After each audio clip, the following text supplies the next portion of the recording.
Welcome back, gamers, to the world of survival horror. Shini Mikami is back. He's back! The man behind the mask, and he's out of control. He's back! It's Alice Cooper, Man Behind the Mask. It was done for Friday the 13th. It's like one of his most amazing songs. Anyhow, Shini Mikami, the granddaddy of the survival horror genre, who's one of the most awesome motherfuckers within game development history, in my humble opinion. He just so happened to go playing his ass right into his survival horror throne, take the reins, and was like, let's go right this fucking ship right now. And he had a big-time interview with IGN where he talked in great detail about the entirety of the game, what players are going to expect as far as, you know, gameplay, monsters, the entire atmosphere and level design and game features and things of that nature. A couple days prior to that, we got to see a live-action trailer depicting, you know, a bunch of the monsters that we were going to see in it. And to be honest, it looked really awesome, and if they ever took all the elements of that and decided to make a real live-action movie, I think it could succeed, because it looked damn good. Like, I mean, damn fucking good. It's strange. While watching it, if any of you have ever seen a movie called 13 Ghosts, I got this weird thing, like, I was kind of looking, I'm like, that kind of reminds me of that, yeah. That's kind of neat, where you have, like, a bunch of monsters that have their own theme or gimmick or what have you. And I thought that was kind of interesting. And also helps the fact that they had, like, the one dude that held a glass of shards inside of him. I was like, oh, that's cool. And they had the Wraith chick coming up from the pool of blood and shit, all pissed off, and fucking extra arms and shit, going all Goro or fucking, like, Spider-Man-ish on people. It's just like, ah! Fucking, like, big-ass rape hands and shit was just like, I was like, dude, that's fucking awesome looking. This is badass. And then, you know, you have, like, the shambling zombies, Lost Plagas, or whatever the fuck you want to really call these things. But it was kind of cool, because not every single one of them is going to always be the same. So you're not going to see, like, the same motherfucker coming after you and shit, all like, ooh. It's like, no. Some of them are going to have, like, their head split down the center, and there's, like, some shit being revealed underneath that, which looked extremely messed up. Another one's going to be wrapped up in barbed wire and stuff, which in the live-action trailer, you got to see that the entire time, and it was strange. Seeing, like, the dude, like, or what the fuck ever, really, a monster thing, fuck around with the barbed wire and the pliers and stuff, creating whatever monstrosity it was creating, kind of made me think of the Saw movies. I'm just like, this is pretty fucked up. I'm digging this. I like this a lot. Lots of thumbs up and shit like that. I'm like, okay, this is pretty fucking cool. But the live-action trailer, as much as I like it, I want the juicy morsels of the gameplay. I want to know what's going on. So, throughout the entire interview, we got to see that. And there was also screenshots going accompanying a lot of this to coincide with the entire interview. So, we at least have a visual representation of all the stuff that they're talking about, which is very handy. So, Shini Mikami goes on to talk about, and he says something that it made me really happy, that he noted that the genre in general it's pretty lacking overall in gaming right now. So the survival horror genre isn't around nearly as much as it should be. It was very prominent whenever it was like the PS1 to PS2 era, and then this console gen, it's kind of waned, sadly. I mean, sure, we had Resident Evil 5 and Resident Evil 6, but let's be realistic. They are going for, like, some kind of Michael Bay action-type movie where everything is, like, real fucking over the top and shit. And it's all about action, in-your-face, quick-time event bullshit, whereas survival horror took a backseat and then some. Like, a very, very, very, like, get all the way to the fucking back and slam your face against the wall and stay the fuck back there. While everything took center stage, which is a damn shame. Well, he wants to go and pretty much undo that and put it back where it belongs, in the limelight. So that we will have a genuine experience that is supposed to be scary. You know, we're going to have those tight corridors again. We're going to have limited ammo, which he did make a note of saying that, which made me happy.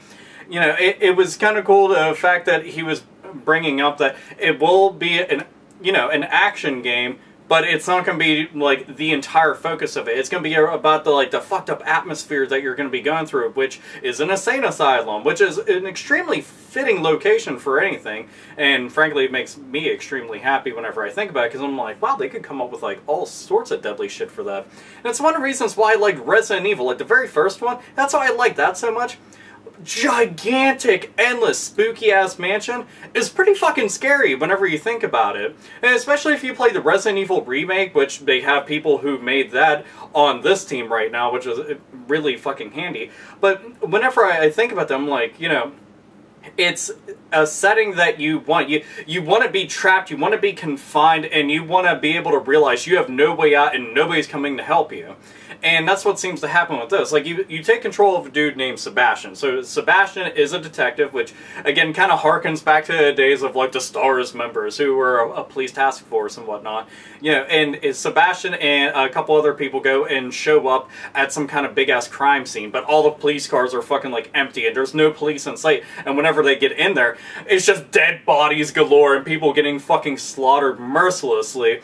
So he shows up, and he's just like, what the fuck? Gets knocked out, and then finds himself, like, hanging in a room with a bunch of dead bodies and shit, and the game takes it from there. So you start unraveling the mystery of everything that's going on. There was, like, some character that went and knocked him out, and he saw this person go and killing them. So it could be, like, a group of people that are doing this shit. It could be one individual that's doing this. It could be the other police that are on the team, that it was, like, a setup or some shit. You really don't know, and, you know, Shini Mikami obviously wasn't going to go and, like, unearth those details to us, because that make it kind of pointless to go and play through the game and try to figure it out for ourselves. But it's pretty cool, the fact that, you know, it's a mystery the entire time up until the end. And I have a feeling that that's kind of what it's going to be like with, you know, the original Resident Evil. We really didn't think that it's going to sound like, it was Wesker the entire time, you fucking bastard! And he was all like, impaled, fuck, that doesn't feel good. And Tom was like, ugh. And just, like, tosses his ass somewhere, and he's like, blah, ragdoll. So he went on to some, one thing that I should note, is this is Shini Mikami's own studio, by the way, and this is Tango Gameworks. So you know, again, this isn't like some little fucking random ass team. This is a team that he has now. So it's kind of cool that one of, like, the biggest motherfuckers that was over at Capcom now has his own team, and rightfully so, considering the fact that, you know, he's got that awesome mind to be able to put this stuff together. So it's pretty awesome to see that he's going to be going and doing this. Again, all smiles, all very happy. But so anyhow, basically, you take control of Sebastian, and you're running around and whatnot. Again, limited amounts of ammo. And it's kind of cool because you also get traps. And this made me think about Tecmo's Deception a whole lot. If you've ever played a game called Trapped on PS2, or the Tecmo's Deception series that's on PS1, then you'll know exactly what I'm talking about. If you haven't played them, you really should. Find a ROM, find a game, whatever you can, because they're pretty fucking neat. But you run around setting traps everywhere, and you're trying to go and kill off stuff that is chasing you. That's pretty much your way to be able to take them on offensively. Well, you also have this as an option. So you go inside your inventory and you go and you set traps, but the monsters can also set traps, so you can undo them, use them against them, and stuff like that. So it's kind of cool that they're smart enough to be able to go and trap you and fuck you up. I was like, oh, that's kind of neat. So if they're coming in, like, through some kind of window, maybe set something up to go and, like, barricade that area so you don't have to constantly be like this. Fuck. Fuck. Fuck. Oh, shit! And getting hit from every single side. So it's neat that they have that. And they also brought up this one thing about the environments changing all the time. And I was like, interesting. It started making me think of Silent Hill, because, you know, you go into, like, the really fucked up, like, needs an SOS scrubber because everything's rusted world. And it talked about how you're within one certain part of the game, and then it's like a whole bunch of blood just starts coming down the walls, and naturally Sebastian is just like, what the fuck is this? And it just floods the entire room. So this dude is drowning in blood and just, like, whisks him off into another area where he ends up going and, like, damn near fucking dying, waking up and just being like, the fuck? And apparently events like this happen all the time. So there's a lot of mind fucking going on, and it makes me wonder, will there be, like, some kind of paranormal shit that's going on throughout the entire game? Exactly how grounded in reality is it going to be? You know, is he actually imagining this shit, or is it really happening? And again, this is something that it adds to that intrigue. You know, you're like, I'm interested. Okay, what the fuck's going on? And people had went and made a note, like, the entire, like, blood coming down and just, like, washing everything away. Made me think of The Shining, and made them think of The Shining. I was like, glad we're on the same exact page. So, you know, and if you ever saw The Shining, it's just, like, come pouring out of some elevator doors and shit. Just need, like, two little twin girls who were standing there hand in hand. Come play with us! And it's like, fuck you! I am totally not! You're fucking freaky! So Again, it really awesome they're going to have that, and it makes me wonder, will they have other stuff that's, like, really messed up in it? Is there going to be, like, a sanity-type meter, kind of like in Eternal Darkness, which would be really cool if Sebastian started just losing his mind, and more that he did, more crazy shit that happened, or this will just be like in Silent Hill, that it's just random events that you cannot avoid whatsoever. So, that's fucking cool. Frankly, I'm all for that. And they had showed they have this one character in it, and it was in the live-action portion of the trailer, too.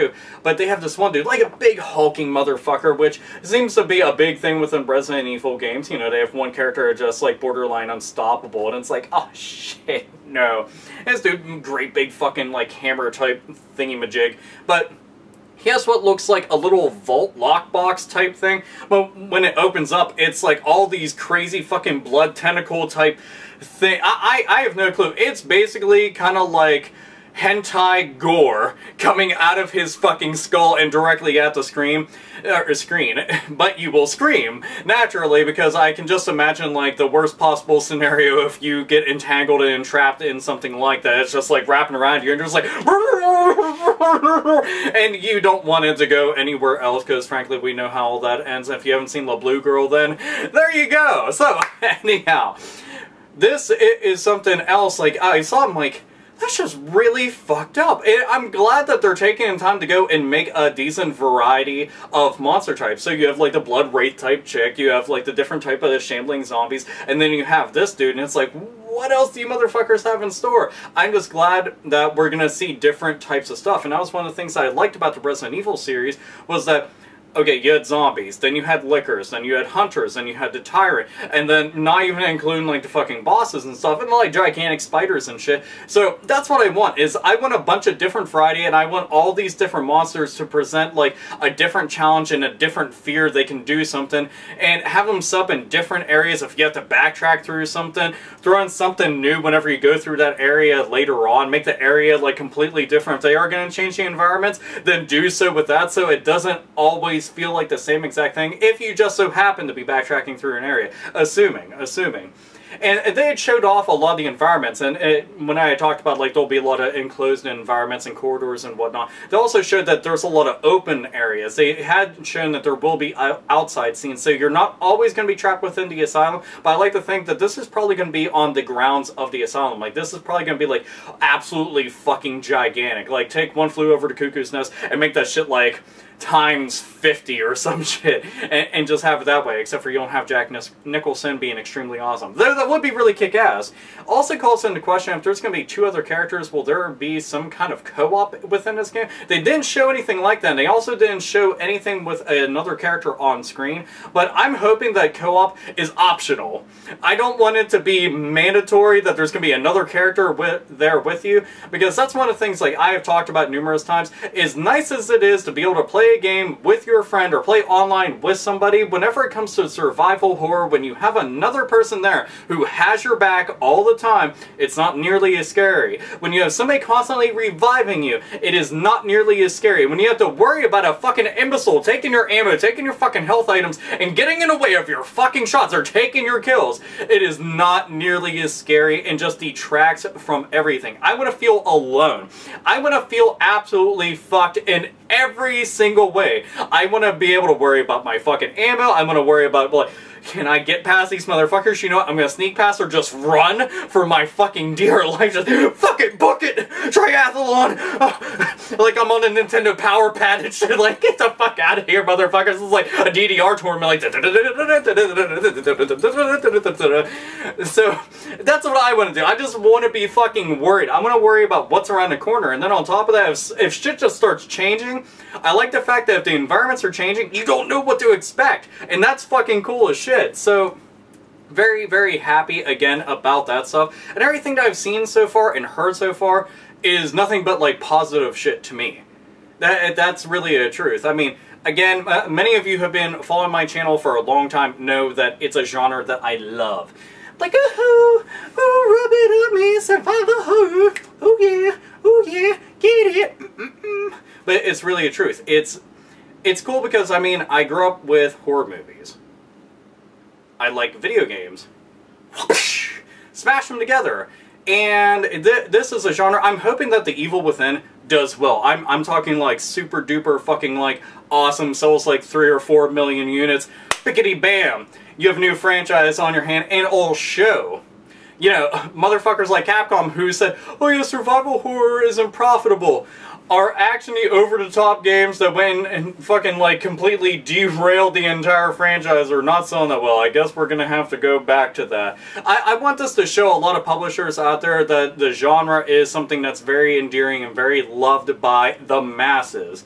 And it's different. It's something that I think that the industry does actually need, because we don't really have that much variety right now. So let's go get that. That'd be extremely nice, and I thank them ever so much for it. But I hope that this does really well. I can't wait to see like a lot of fucking gameplay footage. I can't wait to see like more trailers and shit like that. So this is something I'm gonna be keeping a close eye on. I know everybody wanted me to go and talk about it, which I was just trying to get the time and fucking make this video right here. But yeah, I read the entire article. I will have links down below, so if you want to go and check out the trailer, which I already included in the video, but still, if you want to check out the trailer, if you want to check out the interview or anything like that, they'll all be down below.